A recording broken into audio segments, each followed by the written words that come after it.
Hey everyone, here are the 10 top must-see moments from season 2 of the Life Coaching Mentorship series. This is what people showed up for to watch the most over the past 3 months, and there's so many golden nuggets in these videos that you are not gonna wanna miss this. I think we talked about this last week, but we really wanna try to figure out like everything we can about our ideal client. Right. And I've seen a lot of different exercises that are like, what brand of underwear does she wear? How does she like her coffee? Does she have 5 children? Does she live in the suburbs? And like, it's really intense. And so, we get so stuck on like, well, I have to know exactly who and what my ideal client is. And if I don't know, kind of what you're finding here, if I don't know these details, I can't move forward. I can't do anything in my business. And it really keeps us stuck. And I like what one of my business coaches, Lacey Seitz, said is that actually we don't need to know all that stuff right now. A lot of that stuff isn't even really that important. The most important thing is really to know what is the number one problem you solve. Because once you have clarity on that, it is so much easier to create offers and programs and services moving forward. It's really important for us as coaches to make sure that we stay in our lane as coaches and that we're not trying to show up as medical providers, which, a nutritionist is. Like a dietitian, nutritionist, what they would do is they would like prescribe meal plans. They would say, you need to eat this, don't eat that. They would say something like, this can help you to cure this or fix this condition. We cannot do that. We cannot use that language, right? So as coaches, we can share recipes, we can share meal ideas, we can say this is what worked for us, but we are not allowed to tell someone you can or can't eat this, right? Yes. So, I think it's just really important. It sounds like you already have a really good idea and concept of this, just a reminder to make sure that if someone gives you a food blog and then you're looking at the things and like you said, you see caffeine and, you could say like,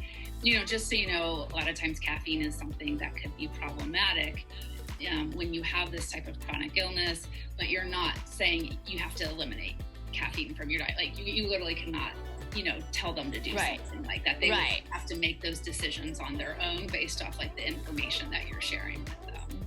Right. And then, I would more...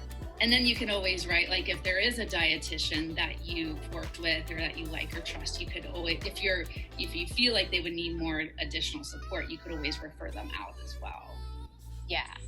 Yeah, that's definitely an area that's challenging for me because I have a ton of information and education on diet and all of that. So not having like a medical certification is challenging because there is limitations in what I can say and the language is really important.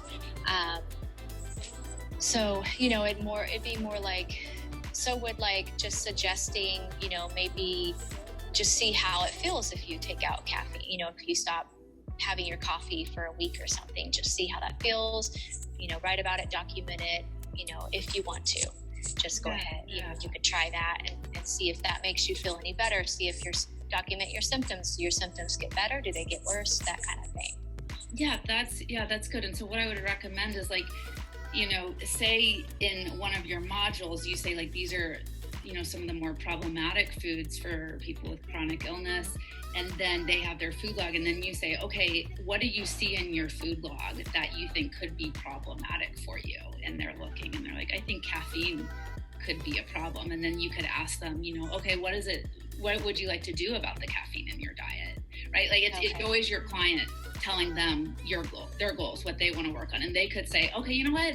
I think I do want to get rid of the caffeine. Like it's been causing me headaches. I've been wanting to get rid of it for a while anyways. And so you're like, okay, great. Creating weekly modules for your coaching program, you're going to need a way to deliver that content. And so I know that you were interested in looking at different course platforms as a way to be able to deliver your information. But we also talked about starting really simple and easy and messy to begin with. And you can do something just as easy as like creating a Google Doc and then emailing it to your client each week just to like get something going. So that's what we were talking about. This is what I do each week in this Microsoft To-Do app is I put Heather's commitments in here and then she can come in and cross them out and it makes this really amazing dinging noise, which just like gives you this dopamine rush. So I really love it, and it's a great form of accountability. Can I share with you something that I'm doing in my business that makes it helpful? So I already have this course that I've created, Build Your Life Coaching Biz in 7 days. It's $97. It's really great because it's for someone, if they don't have the budget to work with me, they get a lot of value for under $100. And it's like they're still getting to work with me. But I'm gonna like redo the course. And actually what I'm doing is I'm creating this bigger life coach certification program right now. And I'm doing it for my clients, and I'm creating modules for them each week. And actually what I'm going to do is I'm going to pull some of the modules from this, life coach certification program, and that is going to be my course. Because I don't want to create like two separate things. I basically want my clients to get a taste of this like little mini version of a course where I'll get to advertise and talk about the bigger course that they can be a part of. So I'm not like having to do two separate things, like they kind of all flow to each other. And then like another thing that I do is at the end of the Build Your Life Coaching Biz in 7 days course, I give them, like as a thank you, I give them a 10% off of my one-on-one packages. So it's like to incentivize them to take that next step into working with me.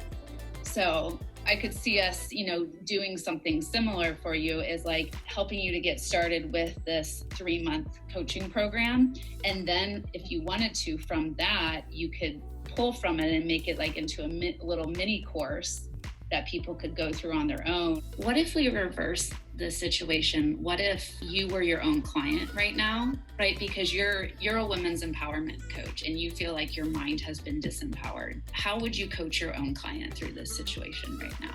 I'm not feeling certain right now of how I would do that. Put it into your heart. Okay. Just close your eyes. Put your hand on your heart. If you saw a person in front of you right now that you cared about, your client that you cared about, and they were hurting, how would you comfort them? How would you reassure them? How would you hold space for them right now with this situation? I would probably want to go into the emotions that are coming up for them, dive deeper into, like if they had an experience like what I shared, dive deeper into exploring that. Maybe there's some part of that they need to give voice to still. I think I would also just reassure them that, we live in such a fast-paced world now that it's really, our attention is being pulled so many different ways. And so, it's really not beneficial to blame ourselves for not being able to remember everything, not being able to just show up 100% all the time. It's okay to make mistakes. It's okay to, to just say you don't know the answer, but you're willing to research it. And so I want to tell you all those same things that you would tell your client, right? Is it's okay to make mistakes. We all make mistakes. In the group message, they express how they're so excited to, get started, and they're ready to take action towards the next step. And so I sent another message and just like followed up, gave my, just shared how I'm excited to talk with them, and gave my link, my calendar link to schedule with me, and didn't hear anything back. And so it's been almost a week now, actually. And so in the group message, they express how they're so excited to, get started, and they're ready to take action towards the next step. And so I sent another message and just like followed up, gave my, just shared how I'm excited to talk with them, and gave my link, my calendar link to schedule with me, and didn't hear anything back. And so it's been almost a week now, actually. And so then I did a follow-up email a couple days ago to just see if they received the email, if they got the first one that I sent, just letting them know, hey, I sent out an email. I'm not sure if you saw it or not, because I know how our inboxes can get so flooded with so many things, like things just get missed, or it gets put into a spam folder or some other folder. So I just wanted to see and make sure that they, know to look for that the email's coming. So yeah, I haven't heard back from that, but I did follow up. Yeah. So I love that you did this, Heather, because Yeah, what happens is that, right, people tend to get really busy, or their emails get pushed way down to the bottom because we get millions and millions of emails all day. And so you have to keep following up with someone, especially if they said that they were initially interested. And so I usually follow up with people anywhere from a minimum of a week to a couple of weeks, and just like checking in and saying, like, hey, I just want to make sure you got my email and I'm so excited to talk with you. Here's the link to book a discovery call again. You're going to have to follow up anywhere from 5 to 7 times with someone before they'll take action. And most people are going to thank you for taking the time, to holding them accountable to their desires and following up. So I'm glad that you took action on that. You could have been like, oh my gosh, she didn't respond back to me. I probably annoyed her. She probably doesn't like me, right? We can make it all about ourselves. And nope, I want to follow up again. I know she wants this. She expressed how excited she was about this. Let's talk about like launching. I feel like launching and marketing are kind of like the same thing. I would recommend choosing like a time frame that you want to launch for, and basically talk about the program. So that could be like 1 week, 2 weeks, 3 weeks, 4 weeks. I would usually not recommend doing anything longer than 4 weeks, so you're probably going to get burnt out and you're going to get so sick of talking about it. Yeah. So is like any number standing out for you of like what you would want to commit to marketing this group program for? Probably 2 weeks.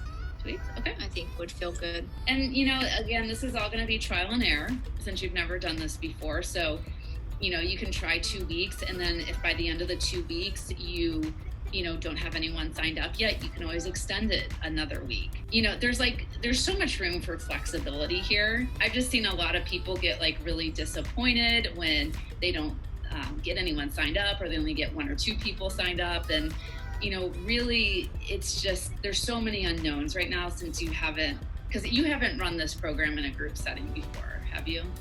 No.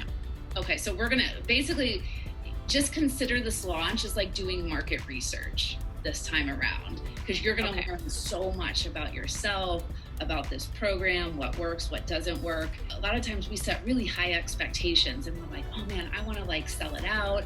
I want to like have, 30 people in my first group program. And that's really challenging, when you're new and you haven't done this yet, and people, still aren't used to you talking about this program. It's different for like Amy Porterfield, who does Digital Course Academy every year, right? And like hundreds of people sign up for that because they know she markets it every year. They trust it.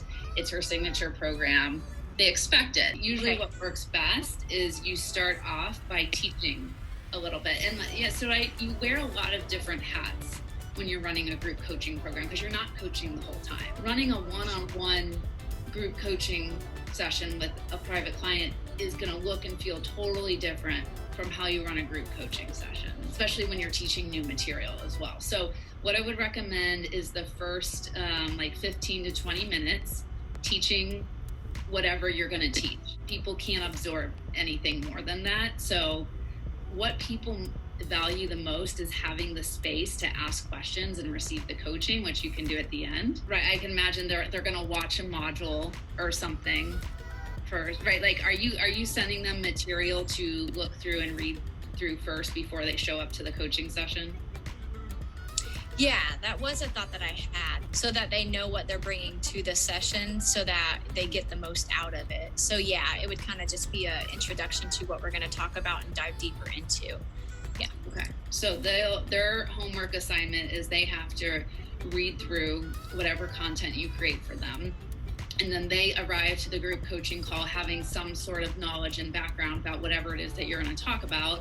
And then you teach about your topic for 15 to 20 minutes. And then you do your activities of like, working through the workbook or journal prompts, or, doing breakout rooms, dividing up into groups. So that's really good to do after that. And then following that, I would recommend doing the hot seat coaching or the Q&A. So giving them that space to ask for more support, or whatever questions they have, and then you can coach people. If it's going to be like a 90-minute coaching call or longer, at the 1 hour mark, I would give them like a 5-minute bathroom break so they can get up and stretch their legs, because that actually improves people's attention span. All right, everyone, I hope you enjoyed that as much as I did. And it's been requested by my audience to do another video on how to lead discovery calls for life coaches. So you can get access to that video right here on the link. And I even created a free PDF for you as well, teaching you how to crush your next discovery call. All right, thanks everyone. Talk to you soon. Bye.